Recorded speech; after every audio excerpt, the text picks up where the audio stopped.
Hello दोस्तों, welcome to my YouTube channel. दोस्तों, अगर आपने आईटीआई डिप्लोमा इलेक्ट्रिकल से कर रखा है तो सबसे पहले आप इस चैनल को सब्सक्राइब कर दें, क्योंकि ये चैनल आपके लिए काफ़ी बेनिफिट होने वाला है। तो दोस्तों, आज हम बात करेंगे ओम्स लॉ क्या होता है, what is Ohm's law, V is equal to IR, ये सारे प्रोसेस के बारे में आज हम जानेंगे, डिस्कस करेंगे। सबसे पहले हम बात कर लेते हैं कि ओम्स लॉ होता क्या है। तो इससे स्टार्ट करने से पहले हम बात करेंगे कि ये ओम्स लॉ आया कहाँ से, क्योंकि ये भी जानना आपके लिए काफ़ी बेहद ज़रूरी है अगर आप इलेक्ट्रिकल के स्टूडेंट हैं। तो दोस्तों, सब्सक्राइब जरूर कर दें, क्योंकि काफ़ी कॉन्सेप्चुअल मैं आपको वीडियो प्रोवाइड कराता रहूँगा और इस चैनल पे आपको मिलता रहेगा। तो सब्सक्राइब जरूर कर दें ताकि आप तक नोटिफिकेशन पहुँच सके।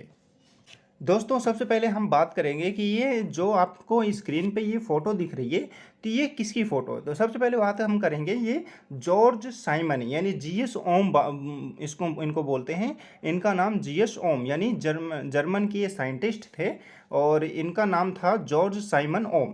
तो इन्हीं के नाम से ये ओम्स लॉ आया है और इन्होंने ही इसको प्रोवाइड किया है।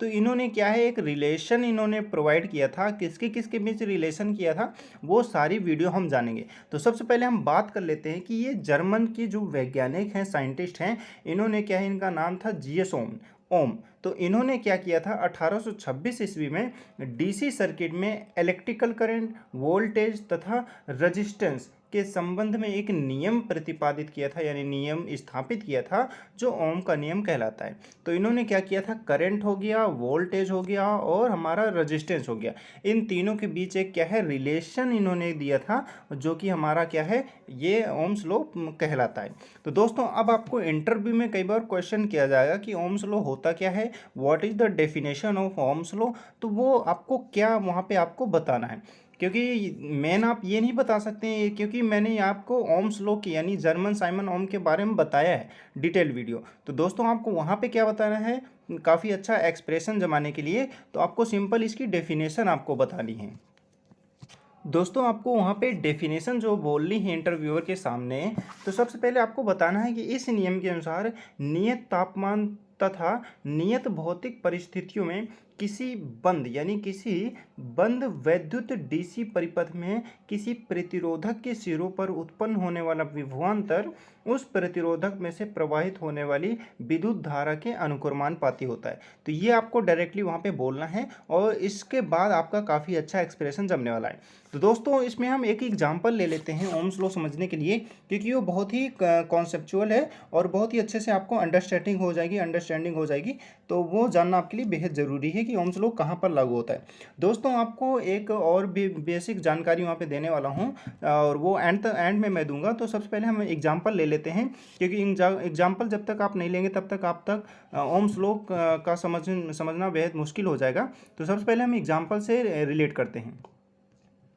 दोस्तों, इसमें क्या है, तीन आपके टर्म्स होंगे, तीनों टर्म्स को याद रखना बेहद ही ज़रूरी है और ये हर जगह आपसे पूछा भी जाता है। तो दोस्तों, आपको क्या करना है, सिंपल यहाँ पे तीन टर्म्स दे रखी हैं, आर और आई और वी, यानी ये क्या है, ये फॉर्मूले हैं। अगर आपको रजिस्टेंस, किसी भी सर्किट का रजिस्टेंस मेज़र करना है, आपके पास वोल्टेज दे रखा है और करंट दे रखा है, तो आपको हमेशा रजिस्टेंस ही मेज़र करना होगा। तो ये उसके लिए फार्मूला है। अगर आपके पास करंट मेज़र करनी है तो वोल्टेज और रेजिस्टेंस दे रखा है और आपको करंट मेज़र करनी होती है। सेम फार्मूला दूसरा भी है, वी इक्वल टू IR, यानी ये वो हमारा ओम्स लॉ का फार्मूला होता है। तो जब भी हमें वोल्टेज मेज़र करना होता है तो हमारे पास करंट की वैल्यू होनी चाहिए और रेजिस्टेंस की वैल्यू होनी चाहिए, तब जाके हमारा करंट वोल्टेज हमारा निकलेगा। तो सबसे पहले इसमें हम एग्जाम्पल ले लेते हैं एक सर्किट से। दोस्तों, आप यहाँ पे देख पा रहे हैं कि जैसे कि application of Ohm's law to complete circuit, ये हमारे पास क्या है, 12 वोल्ट की एक बैटरी है और ये 200 का हमारा रेजिस्टेंस लगा हुआ है, यानी आर इसको बोलेंगे, ठीक है। 200 ओम का रेजिस्टेंस है। तो हमारे वोल्टेज की वैल्यू दे रखी है और रेजिस्टेंस की वैल्यू दे रखी है। तो सबसे पहले हमें क्या है, रेजिस्टेंस का फॉर्मूला आपको पता है, वैसे मैं एक बार और बता देता हूँ आपको। दोस्तों, ये याद करने का काफ़ी शॉर्ट ट्रिक है। जैसे कि हमें वोल्टेज मेज़र करना है, सपोज दैट हमें आर मेज़र करना है, ठीक है, ये आर है और यहाँ पे आई है और यहाँ पे हमारा वी है। तो जब भी हमें क्या है, सपोज दैट हमें आर मेज़र करना है, तो आर को एक ट्राइंगल के बीच में अभी आपको सिंपल ऐसे ही लिख लेना है और ट्रायंगल जैसे हमें आर मेज़र करना है तो सिंपल उसको क्या है ढक देंगे, कवर कर देंगे। तो अब देखो यहाँ पे क्या बचा है, वी बचा है और आई बचा है, तो क्या हो जाएगा, वी अपॉन आई हो जाएगा। सेम क्राइटेरिया करंट मेजर करने के टाइम भी होता है। आई को हम ढकेंगे तो हमारा देखो वी ऊपर है और आर नीचे है, तो वी अपॉन आर हो जाएगा। अब देखो जैसे वोल्टेज हमें मेजर करना है तो वोल्टेज को ढकेंगे जैसे, तो हमारा क्या है, आई हो जाएगा, आई और आर। तो ये क्या है, मल्टीप्लाई में है। ऑलरेडी आप यहाँ पे देख पा रहे हैं, आमने सामने है, तो ये क्या है, मल्टीप्लाई। तो v equal to I R हो जाएगा और i equal to V upon R हो जाएगा। और जब भी हमें r मेजर करना है तो v अपॉन आई हो जाएगा। अब दोस्तों हम एक एग्जांपल ले लेते हैं, उस पर आपको काफ़ी अच्छे से समझ में आ जाएगा। अब जैसे दोस्तों यहाँ पे दे रखा है कि हमारे पास, अब देखो सबसे पहले आपको करंट मेजर करना है। करंट का फॉर्मूला क्या होता है, I equal to V upon R होता है। तो वी अपॉन आर, वी हमारा वोल्टेज कितना दे रखा है, तो वो 12 वोल्ट दे रखा है। और हमारा रेजिस्टेंस की वैल्यू क्या दे रखी है, तो 200 ओम दे रखी है। तो दोस्तों इसकी वैल्यू मैंने ऑलरेडी कैलकुलेट करके रखी है, तो इसका जो आंसर आएगा 0.06 आएगा, यानी 6 यहाँ पे आएगा। तो दोस्तों इसमें क्या है, तो यहाँ पे आप दोस्तों देख पा रहे हैं कि हमारा वोल्टेज 12 वोल्ट है और रेजिस्टेंस जो दे रखा है वो 200 में। तो इसको जब हम कैलकुलेट करेंगे तो हमारा क्या है, हमारा जो करंट आएगा 0.06 एम्पियर का करंट आएगा। तो इसमें कितना करंट हमारा फ्लो हो रहा है, दोस्तों यहाँ पे क्या है, हमारा 0.06 एम्पियर करंट फ्लो हो रहा है। और भी एक एग्जाम्पल से मैं आपको एक्सप्लेन कर देता हूँ। दोस्तों यहाँ पे आप देख पा रहे हैं कि यहाँ पे हमारा रेजिस्टेंस दे रखा है 200 और करंट दे रखा है 5 एम्पियर। तो यहाँ पे देखो हमारा इस बार क्या है, वोल्टेज पूछा है। तो वोल्टेज का फॉर्मूला क्या होता है, V इजल टू आई और आर होता है। यानी आई का मतलब करंट हो गया और आर का मतलब रेजिस्टेंस हो गया। तो वो आपको तीन जो मैंने फॉर्मूले बताए हैं वो आपको याद करना पड़ेगा, तभी आपके ये सारे क्वेश्चन ऑटोमेटिक बन जाएंगे, क्योंकि काफ़ी इजी क्वेश्चन होते हैं इसके।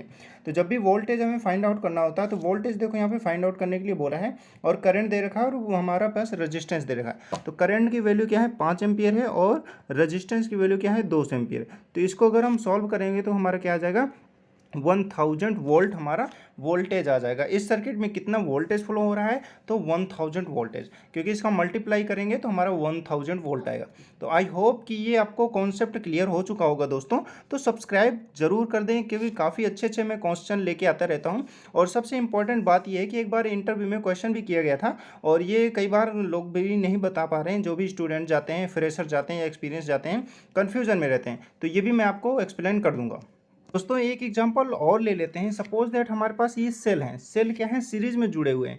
तो 6 वोल्ट 6 वोल्ट 6 वोल्ट, यानी ये सीरीज में जुड़े हैं। और फिर इसी में क्या है, हर सेल की एक मतलब हर इसमें क्या है, हमारी एलईडी भी कनेक्ट है, वो भी सीरीज में।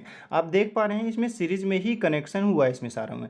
तो इसमें क्या है, हमें सबसे पहले हमारे पास देखो वोल्टेज हो गया हमारे सेल्स का, यानी इनको प्लस करेंगे क्योंकि ये सीरीज में सेल जुड़े हैं। तो 6 और 6 और 6, यानी टोटल हमारा वोल्टेज कितना हुआ, 18 वोल्टेज होगा। और करंट हमें पता नहीं है, तो हमने क्या किया, इसका एक टर्मिनल और हमारे सेल का एक टर्मिनल लिया, और हमारा एम्पियर मीटर यानी जो भी होता है हमारा वोल्ट मीटर, उससे हमने करंट की वैल्यू निकाल ली। तो हमारे पास आ गई 3.0 एम्पियर आ गई। तो अब हमारे पास करंट की वैल्यू पता चल गई और हमारे पास वोल्टेज की वैल्यू पता चल गई। अब हमारे क्या निकालना होगा, तो ऑब्वियसली हमें रजिस्टेंस ही पता करनी होगी। तो रजिस्टेंस पता करने के लिए क्या करते हैं कि V अपॉन आई होता है। ये आपको फॉर्मूले आपको याद करने होंगे।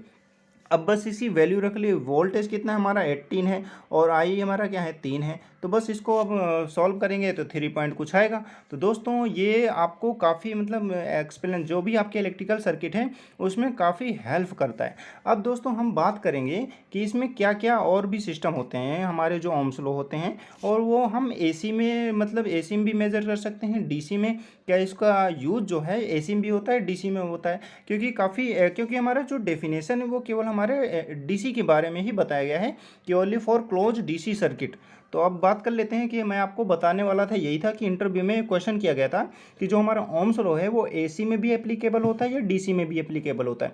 तो दोस्तों आपको सिंपल आंसर करना है कि हमारा जो ओम्स लॉ है वो एसी और डीसी दोनों में ही भी एप्लीकेबल होता है, ना कि केवल डीसी में। तो दोनों में ही हमारा एप्लीकेबल उपयोगी होता है, हमारा एसी और डीसी में भी हमारा ओम्स लॉ एप्लीकेबल होता है, यानी यूज कर सकते हैं।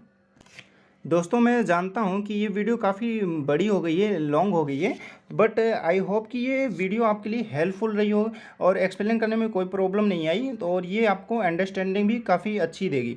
क्योंकि काफ़ी अच्छे से मैंने एक्सप्लेन किया है, काफ़ी बेसिक लैंग्वेज भी यूज़ किया है। तो दोस्तों सब्सक्राइब जरूर कर दें और आपके जितने भी ITI या डिप्लोमा वाले इलेक्ट्रिकल के जितने भी फ्रेंड्स हैं उनको शेयर ज़रूर कर दें ताकि उनकी भी हेल्प हो सके। तो दोस्तों मिलते हैं नेक्स्ट वीडियो पर नए टॉपिक के साथ। दोस्तों मेरा दूसरा जो टॉपिक रहने वाला है वो क्या है, ओम्स लॉ पर ही रिलेट करेगा, वेरिफिकेशन ऑफ ओम्स लॉ, यानी वेरीफाई कैसे करते हैं ओम्स लॉ को। तो thank you friend for watching this video. मिलते हैं नेक्स्ट वीडियो पर।